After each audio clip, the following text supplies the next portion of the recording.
জয়গুরু, সবাইকে জয়গুরু, বন্দে পুরুষোত্তমম। আজকে আমি আলোচনা করব যে জীবনে যদি বাবা না থাকে তাহলে আমাদের কি অবস্থা হয়। একটি ঘটনার মাধ্যমে তুলে ধরলে কিন্তু সবাই বুঝতে পারবে। একবার এইটা ঘটনাটা হলো যে একটা এরোপ্লেনে অনেক অনেক যাত্রী নিয়ে এরোপ্লেনটা আসছে। একদম তখন মাঝ আকাশে এরোপ্লেন। আর সেই সময়ই সেই বিমানের মধ্যে মানে বিমানটা হঠাৎ করে কাঁপতে কাঁপতে একদিকে হেলে পড়েছে।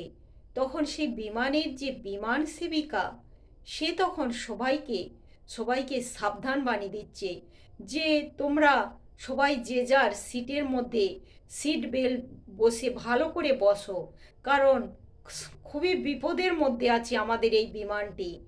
তখন সবাই ভয় পেয়ে গেছি, কান্নাকাটি করছে।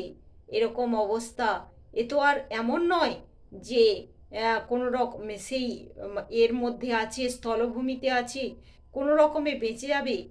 সেই মাঝ আকাশে এইভাবে কিভাবে বাঁচা সম্ভব? সত্যিই যদি কোনো বিপদ ঘটে, যদি কিছুই না করতে পারে সেই পাইলট, তাহলে কি হবে? সবাই ভয়ে চিন্তায় ভাবনায় যেমন যেন কান্নাকাটি করছে।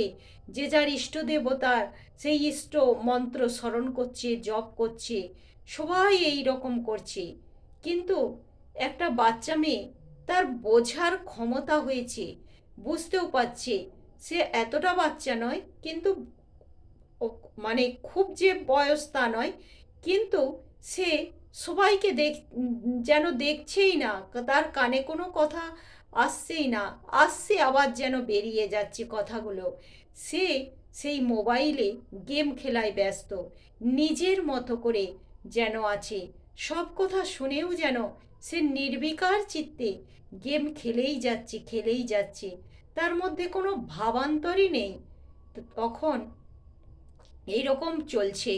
তো তারপর যখন আবার আস্তে আস্তে কাঁপুনি বন্ধ হয়ে গেল বিমানের, আবার ধীর স্থিরভাবে সেই বিমানটি চলতে শুরু করলো, তখন আবার বিমান সেবিকা ঘোষণা করলো যে আমরা এখন সেই সংকটের বাইরে রয়েছি, আমাদের আর কোনো ভয় নেই, আমরা অনেকটা সংকট কাটিয়ে উঠতে পেরেছি। তখন সবাই স্বস্তির নিঃশ্বাস ফেললো। সত্যিই তো সবাইরই তো ভয় করে। কিন্তু তখন তখন সেই যে বাচ্চা মেয়েটির পাশে একজন সহযাত্রী বসেছিলেন, তিনি বলছেন যে এই মেয়ে, সবাই এত ভয় পেয়ে গেছে, কান্নাকাটি করছে, আর তোমার কানে কি কোনো কথাই আসছে না? তুমি কি কিছুই শুনতে পাচ্ছ না? তুমি নিজের মতো করে শুধু সেই মোবাইল দেখে যাচ্ছ, গেম খেলে যাচ্ছ, তুমি কি কিছুই বোঝো না? কত বড় বিপদের মধ্যে দিয়ে চলছিল আমাদের এই বিমানটি। তখন সে বলছে, কেন আমি ভয় পাবো কেন? বলছে, কেন ভয় পাবে না কেন?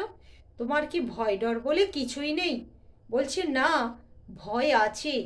যেখানে আমার বাবা থাকে না সেখানে আমার ভয় করে, কিন্তু এখানে আমার কিসের ভয়? আমার বাবাই তো বিমানটা চালাচ্ছে। আমার বাবা আমার কোনো ক্ষতি করতে পারে না, তাই তো আমার ভয় করে না। আমি তো দেখেছি আমার বাবা সব সময় আমাকে কত ভালোবাসে, কত আমার কথা চিন্তা করে, আমাকে রক্ষা করে। তাই আমি জানি আমার কোনো ভয় নেই, আমার কোনো বিপদ হবে না, তাই তো আমি ভয় পাইনি। আর এই কথা শুনে সেই সহযাত্রীটি অবাক হয়ে গেছে যে বাবাকে কতখানি বিশ্বাস করে। তাহলে আমরাও যদি আমাদের গুরুকে, ঈশ্বরকে এমন করে বিশ্বাস করতে পারি, ভরসা করতে পারি, তাহলে আমাদের জীবনে কোনো ভয় থাকবে না। ভয় আমরা তখনই পাই, আমরা উদ্বেগগ্রস্ত তখনই হয়ে পড়ি, যখন আমাদের জীবনে কোনো বাবা থাকে না, গুরু থাকে না। তাই তো আমরা আতঙ্কগ্রস্ত হই, আমাদের জীবনে হতাশা, গ্লানি নেমে আসে। তাই আমরা আমাদের প্রত্যেকের যেন এই রকম করে একজন নিশ্চিন্তে থাকার মতো বাবা থাকে, যাতে জীবনটা আমাদের সেই নির্বিঘ্নে কাটে, সুন্দরভাবে কাটে। আমরা ভয় পাব না, আমরা চিন্তা করব না, আমরা ভেঙে পড়ব না, আমরা আকুল হব না। তো এই হলো আজকের আমার আলোচনা। সবাই ভালো থাকবে। জয়গুরু, সবাইকে জয়গুরু, বন্দে পুরুষোত্তম।